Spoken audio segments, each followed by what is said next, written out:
Yo, yo, yo. Today is the 5th, I believe.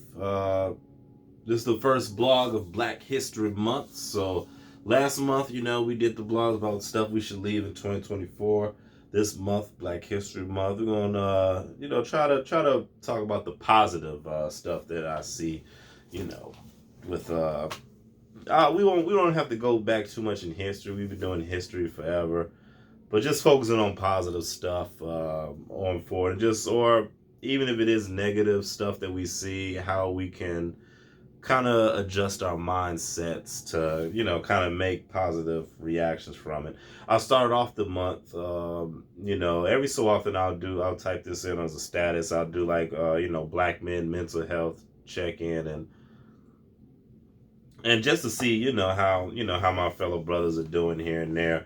For those that did actually comment, I definitely appreciate it, because a lot of people do say, yeah, we need a safe space where we can kind of just talk amongst ourselves, or at the very least it's pretty much about, hey, I got these struggles too, at the very least. And so it lets you know that you're not alone, and if somebody else that went through it and came out of it in okay shape or better, then that's motivation for you could do that too as well. So, and I always do it just in case, every so often I have somebody that'll comment something, and how it's almost like they're just ready to just check out, and just and usually that brother will get like the nice support or whatever. And because one thing is, I know we always say, oh, just go seek counseling, or go to therapy. Everybody can't afford therapy. Therapy is very costly. I've done it myself before, and it's definitely costly. You definitely have to set aside some money. For me at the time, I was trying to catch up on a lot of other bills and whatever, and pay off debt, and also build my savings. So for me, I ended up I picked up like a second job, just part time. I was just doing Uber here and there, and that also funded a lot of my fun activities and stuff like fishing. But it also allowed me to buy, what, I can do this, and actually driving helped me clear my mind, as well as having the extra money to pay for a therapist. And I went through BetterHelp. I really like that app. It was you could do the video chat sessions, or you can do the phone call sessions if you want to, or you can do the text sessions, depending on whatever you feel like you want to do. And yeah, it's definitely great. I recommend, if you have the extra money to put aside, I definitely recommend doing it. I do know you can go through your insurance and try to do something like that. I've tried it that way before, but I think it came out. It's still kind of pricey, no matter which way you chop it. So that was pretty much it. A couple brothers also, we tapped in. I told them, hey, give me 20 push-ups. If you see my other blogs before, you know why I always say 20 push-ups: to promote cardio, vascular health. There was some study that I found where those that can do the push-ups, if you can do at least 20, you're in better shape than the people that can't. So that's that. So now a little bit of a sad story that I found. It was a couple, like a TikTok blog couple. The girl made a post, pretty much she's announcing her divorce, but they had 6 kids together, and she wrote a long, little, lengthy page. And women are always saluting a woman, to start their new beginning, which I'm happy for. I just wish that, because according to the post, she pretty much said these have been ongoing issues that she chose to overlook. So my thing is, like, how many kids is it going to take before you decide, okay, this is enough? Like, 6, I think 6 is a lot. But if he's doing the same thing before y'all started, getting serious, or if he's doing after 1 kid or two, like, at some point, ladies, you cannot keep rewarding bad behavior with babies. Giving a man a baby, that's like the highest honor you can give a man. And when you don't require that man to be of somewhat substance, or just overall a good character person that just we'll say morale intact, and basically somebody that's standing on his business, standing on his promises, and keeping to his word, and showing up and showing out all the time for you. If you have a baby by somebody who doesn't meet those standards, then you're doing yourself a disservice, and you're also potentially doing the kids a disservice.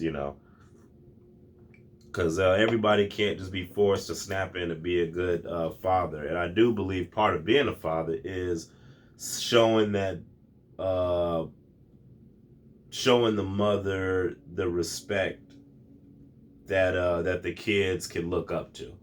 So that's just my 2 cents on that. And then also a little bit of now this is kind of funny, a little bit of shenanigans on the timeline. There was a girl that sent back dude's talking.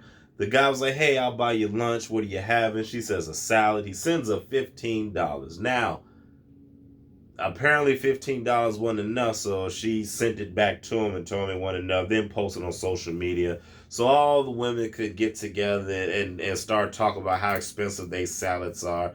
Now, I don't know what state they're in. So I'm pretty sure, different. I know states to state different stuff costs. Um, when I seen the post, I saw a lot of people say, "Oh yeah, $15 is not enough for a salad." I'm like, how much? How, like, where are you guys going to get these expensive salads? Like, I don't think I've sat down at a restaurant and seen salad on the menu that was over $15. It's usually like a side order, unless you get like some big old salad entree platter that's got shrimp and steak on it, and some other stuff and it'll come with a soup on the side. Then okay, you get over 15. Or if you go to a 5-star restaurant, if they got a salad on there, they're gonna charge 17 just cause. But I don't think anybody's going to a 5-star restaurant for lunch, or especially like on a, like, hey, at middle of work day, hey, what you doing? All right, hey, grab some lunch on me. Um, but I guess you do have those people that just, I don't know, have to spend it. And my thing, and here's what I kind of come to a conclusion of. It's like, and this is kind of unfortunate, like women can be so in competition with each other, have that need to, I have to flex on everybody, or show that I have this disposable income, or show that I'm not cheap or low value. Because if we all keep it real, we all know there are plenty of places that we can go to get salads for under $15. But to sit there and have this um, notoriety about yourself, like, oh, $15 isn't even enough for a salad, I require more, it's this luxurious showmanship that women usually buy into, and it's just for the sake of competition and competing with everybody, just so you can take the pictures and flex or whatever. um I'm pretty sure that young lady knew another place that would have had a salad for $15 or less. I haven't seen a salad. I don't know. I can't even think. I don't even think, like, and to give the brother some slack, if you say salad, we thinking, oh, okay, there's some leaves, some veg, some you get your your spinach leaves, your romaine lettuce, or your if you want to do kale or whatever kind of salad. I know iceberg is cheap, so I know we don't. I know people don't want to do the iceberg, but the whatever salad you want to make, that usually don't cost that. Like, if you go to the grocery store, you can put together a salad for $10. And you could have a lot of salad. You get your greenery, get you a couple of veggies, chop them up. What do you do? Eat some onions or cucumbers, maybe some strawberries, some fruit if you want that. And then a bottle of your now the dressing do be kind of cost. The dressing by itself be like $4, but you get a whole bottle of that. So uh, if you go to the grocery store, you might spend over $15 at a grocery store, but you got enough salads to make for like a week. So that cost effective is kind of different, and you could buy you. I don't know.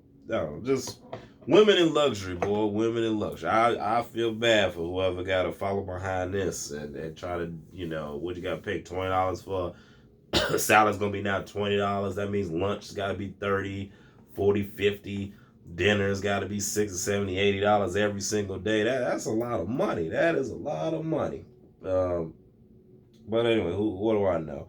And then the last thing I want to talk about was the Grammys. I didn't watch the Grammys. I haven't watched the Grammys in years. I just saw that Jay-Z did a nice little speech. And he was pretty much telling them, yeah, y'all got to get it right. You know, there's people up here that put in the work that don't get the recognition. And there's people that shouldn't be here that do get recognition. Oh, you know, pretty much throwing shade at how they do stuff.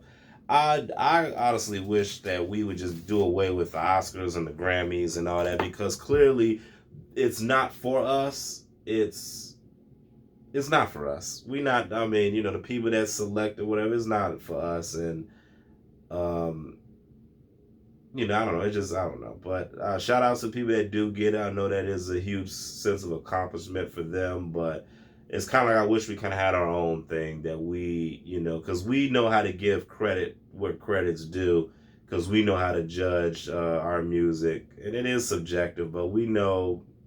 We know it. We know when something's like popping in the top of the charts. We know that it should be getting, you know, some Grammys or whatever, or an award, or some sort of recognition. But yeah, that's all I got to say. I know today was kind of a late episode. I had a lot going on today. You know, I had to get my hair done and all that nice stuff. But yeah, Valentine's Day is coming up. I will give you fellas. I'll say that for next week. I'll say that for next week. Yeah, I'll say that for next week. So Valentine's Day coming up, fellas. You know, make sure you do your thing and of it. And we'll end it right here. Stay tuned to the next episode.